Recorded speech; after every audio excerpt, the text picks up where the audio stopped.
So back in the day, I used to spend a lot of time explaining to bankers and bigger organizations, in particular in the financial sector, why we need Agile. So I spent years and years explaining why we need it, and then kind of what does it really mean if you're going to truly change mentalities towards comprehending Agile at that same tattoo level.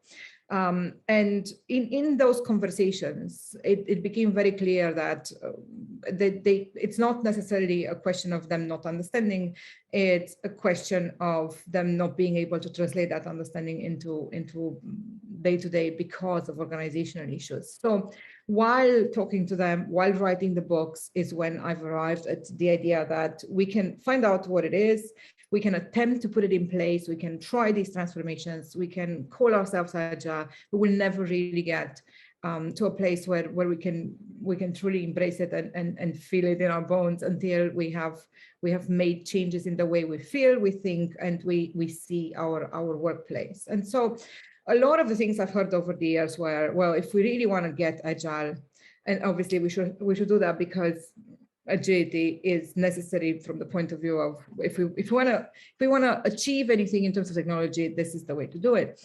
But the conversations that I was seeing with bankers were around, how do we do that? What do we need to buy? Do we need to buy more tools? Do we need to get a bigger data center? This, by the way, is a real data center from Google. I don't know if you guys have seen this image before. There's a bunch of them. They're lovely. Or is it just a question of being really religious about process? We've all seen hundreds of places where Scrum is more of a religion than it is an understanding of how to do things. Or is it just a question of buying more Post-its? What is it? And we'll throw enough money at it so that we make these changes.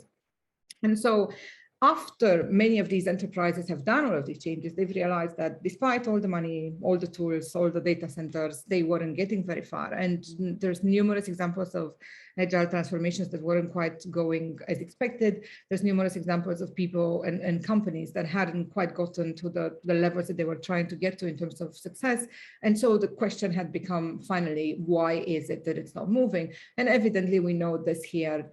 The reason for that is that we didn't really start where we should have done, which is it's not about the tools, the data centers, or the money. It's about the people, and it is about the humans that we need to kind of get in shape to start making those changes in their mindset, and more importantly, have the type of functional teams and the type of functional team dynamics that is going to help them be agile, which now connects us finally with the title of my book.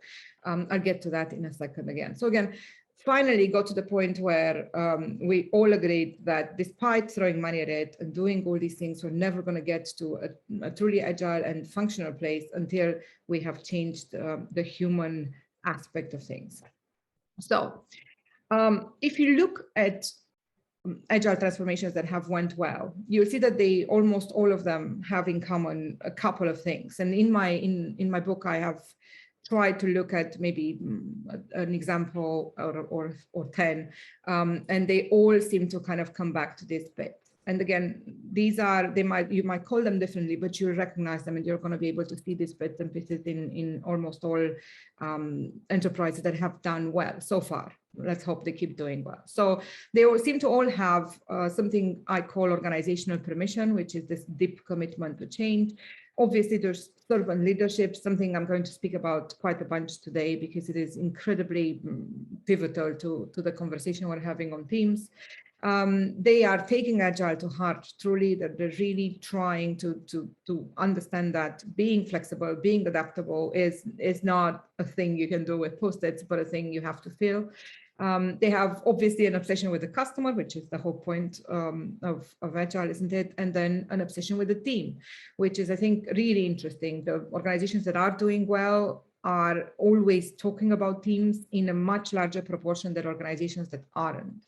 So it's almost symptomatic these days, and after a good 3 years of doing nothing but speaking about HumanDebt, I'm now starting to see patterns where organizations that aren't doing well are the ones that have essentially dropped the idea of team and they're not very clear on what the team is, and the teams themselves are not clear that they exist.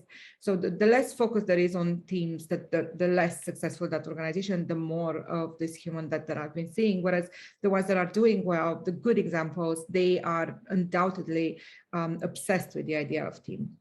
And so the other things obviously are continuous everything, not only development, but learning and improvement, and then refining results to what matters. You know, I'm not going to keep you through all of these. You're going to be able to see the slides yourself. But essentially, it's just a question of making sure that when you redefine what your outcomes are, then you put people in the middle of the equation. And then they have a culture of experimentation, which obviously just means that it's the center of the entire topic of Agile to a degree. And they are really smart at empowering their teams, truly empowering them, not just saying so. There's a lot of rhetorics around it. Whether or not that translates into practice is different for everyone. And most importantly, whether they call it this or not, and most of them don't, they obsess with lowering the human debt, which means to them, to most of these successful ones, that they have found ways in which they put their humans, their employees, their developers, whatever it is that they're doing, at the center of every thought they have and every process they have. So anything they want to do starts with, where is the team? Where are the humans in this? And how are they going to have the dynamic that's going to propulse them further?